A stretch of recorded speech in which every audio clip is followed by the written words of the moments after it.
तो चलिए बिना किसी देरी के सीधे इस टॉपिक में डाइव करते हैं। आज के इस एक्सप्लेनर में एक बेहद ही फैसिनेटिंग और प्राचीन सोर्स मटेरियल का विश्लेषण होगा। हम शिव पुराण के 14वें अध्याय यानी 14th चैप्टर के जरिए सप्ताह के 7 दिनों के रहस्य को डिकोड करने वाले हैं।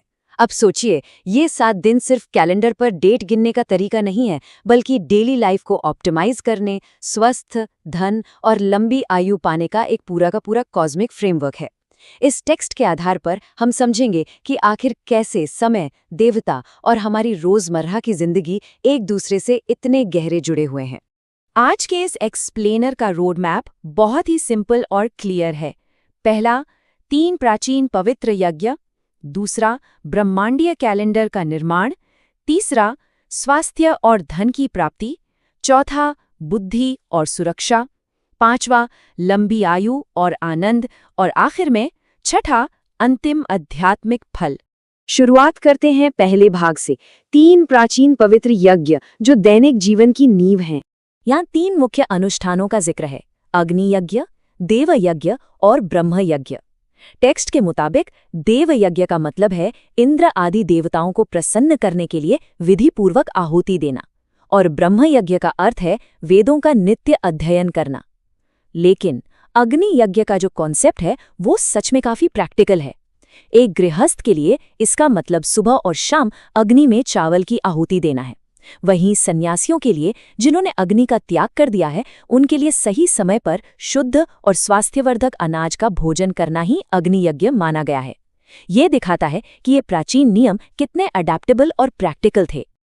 अब यहाँ ध्यान देने वाली बात यह है कि प्राचीन ग्रंथ किस तरह दिन के समय और उसके मटेरियल आउटकम्स के बीच एक डायरेक्ट कनेक्शन बनाता है। मान लीजिए आहुति सुबह के समय दी जाती है, जो सूर्यदेव को समर्पित है, तो उससे आयु यानी लॉन्जेविटी में वृद्धि होती है। वहीं दूसरी तरफ जब यही यज्ञ शाम के समय किया जाता है, तो उससे संपत्ति और धन की प्राप्ति होती है। समय का ये इतना प्रिसाइज मैनेजमेंट अपने आप में काफी अद्भुत है। अब आते हैं भाग 2 पर, ब्रह्मांडीय कैलेंडर, एक ईश्वरीय नुस्खा। शिव पुराण के इस अध्याय में एक बेहद ही खूबसूरत रूपक यानी मेटाफर इस्तेमाल किया गया है। यहाँ लिखा है कि भगवान शिव संसार रूपी रोग को दूर करने के लिए वैद्य यानी एक फिजिशियन है। इसका गहरा अर्थ ये है कि सप्ताह के 7 दिन सिर्फ दिन नापने का पैमाना नहीं है, बल्कि ये एक दवा के कोर्स की तरह एक कॉस्मिक प्रेस्क्रिप्शन है। ये 7 दिन संसारिक दुखों और समस्याओं को ठीक करने के लिए डिजाइन किए गए हैं। और ये पूरा कॉस्मिक स्केड्यूल बेहतरीन तरीके से कुछ इस तरह काम करता है। हर दिन का एक प्रिजाइडिंग डीटी और ग्रह होता है जो एक स्पेसिफिक फायदा प्रदान करता है। जैसे रविवार सूर्य से जुड़ा है और स्वास्थ्य देता है। सोमवार चंद्रमा और माया से जुड़ा है और संपत्ति देता है। मंगलवार मंगल ग्रह से, बुधवार बुध ग्रह और विष्णु से जुड़ा है। इसी तरह सप्ताह का हर एक दिन किसी न किसी विशेष देवता और उसके निश्चित फल से कनेक्टेड है। तो आखिर इन ग्रहों और देवताओं की ऊर्जा से ये लाभ प्राप्त कैसे किए जाएं? इसके लिए टेक्स्ट में पूजा की 5 विशिष्ट पद्धतियां बताई गई हैं। इनमें शामिल हैं उन देवताओं के मंत्रों का जाप करना, होमा यानी अग्नि में आहुति देना, दान देना, तप करना और आखिर में ईश्वर की भावना करके 16 उपचारों के साथ पूजा और आराधना करना। इन 5 तरीकों से इस कॉस्मिक कैलेंडर के फायदों को पूरी तरह अनलॉक किया जा सकता है। चलिए आगे बढ़ते हैं भाग 3 की तरफ, स्वास्थ्य और धन, रविवार और सोमवार। प्राचीन विधान के अनुसार रविवार का पूरा फोकस स्वास्थ्य यानी हेल्थ पर है। इस दिन सूर्यदेव की पूजा करने और ब्राह्मणों को भोजन कराने का विधान बताया गया है। दिलचस्प बात यह है कि इसके टारगेट बेनिफिट्स काफी स्पेसिफिक है। टेक्स्ट में दर्ज है कि इस नियम का पालन करने से नेत्र यानी आंखों के रोग, मस्तिष्क के रोग और यहाँ तक कि कुष्ठ रोग जैसी गंभीर बीमारियों से शांति मिलती है। ये फिजिकल एलिमेंट से लड़ने का एक बिल्कुल डायरेक्ट अप्रोच है। रविवार को हेल्थ इंश्योर करने के बाद सोमवार का फोकस पूरी तरह से समृद्धि और संपत्ति पर शिफ्ट हो जाता है। सोमवार के इस रेजिमेन में लक्ष्मी और चंद्रमा की पूजा शामिल है। यहाँ सबसे जरूरी बात उस भोजन की है जो ऑफर किया जाना चाहिए। ग्रंथ निर्देश देता है कि ब्राह्मणों को घी में पका हुआ अन्न खिलाना चाहिए ताकि वेल्थ और प्रॉपर्टी की प्राप्ति हो सके। यहाँ घी को समृद्धि के प्रतीक के रूप में मटेरियल वेल्थ अट्रैक्ट करने के लिए एक मैकेनिज्म की तरह इस्तेमाल किया गया है। अब बढ़ते हैं भाग 4 पर, बुद्धि और सुरक्षा, मंगलवार और बुधवार। मंगलवार का रेजिमेन प्रोटेक्शन पर आधारित है और काफी स्पेसिफिक है। इस दिन मंगल ग्रह, कुमारा और काली की पूजा की जाती है। यहाँ भोजन के एक बहुत ही अनोखे मिश्रण का निर्देश मिलता है, उड़द, मूंग और अरहर की दाल से युक्त अन्न का प्रसाद। और इसका मुख्य लक्ष्य यानी टारगेट बेनिफिट पता है क्या है? जन्म के समय दुर्गतिग्रस्त बच्चों की रक्षा करना और उनके रोगों को शांत करना। ये पूरा दिन एक तरह से बच्चों की सेफ्टी के लिए डेडिकेट किया गया है।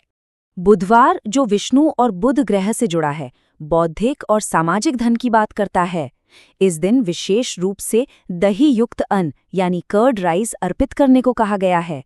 इस दिन के नियम का पालन करने का लाभ ये है कि आलस्य दूर होता है, पाप कम होते हैं और सबसे जरूरी बात, बुद्धि, पुत्र और मित्र की प्राप्ति होती है। ये एक बैलेंस्ड सोशल और इंटेलेक्चुअल लाइफ बनाने का प्राचीन तरीका है। भाग 5, लंबी आयु और आनंद, गुरुवार और शुक्रवार।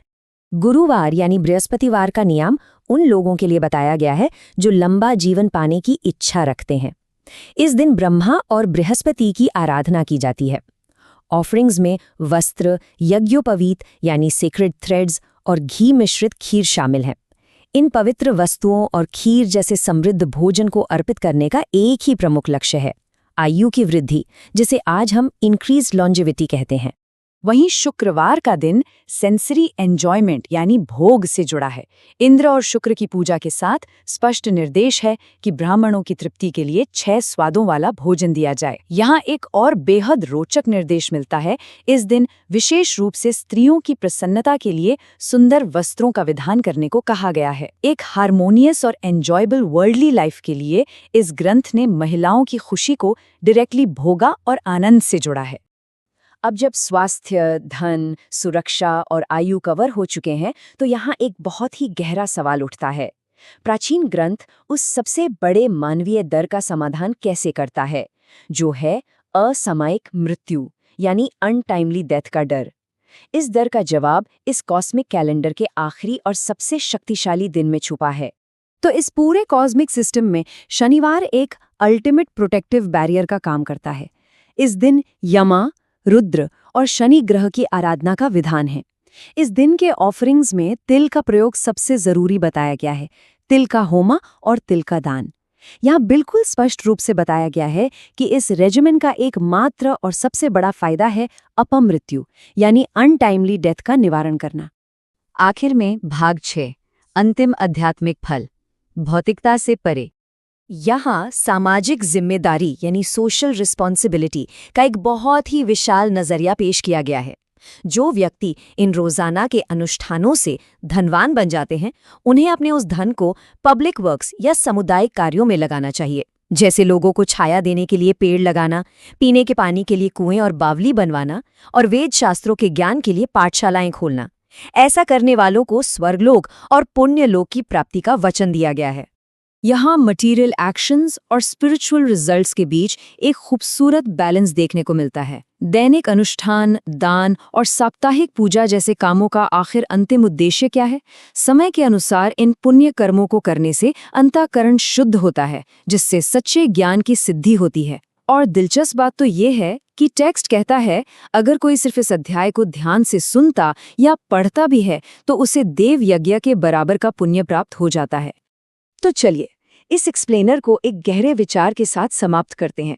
इस प्राचीन टेक्स्ट में देखा गया कि सप्ताह का हर दिन किसी एक खास एनर्जी और मकसद से भरा हुआ है। जरा सोचिए, अगर समय सिर्फ एक चलती हुई घड़ी ना होकर ईश्वर द्वारा दिया गया एक कॉस्मिक प्रिस्क्रिप्शन हो, तो सप्ताह को जीने का नजरिया कितना बदल सकता है? इस विचार पर जरूर गौर कीजिएगा। उम्मीद है इस एक्सप्लेनर ने इस प्राचीन ज्ञान के बारे में एक नया नजरिया दिया होगा।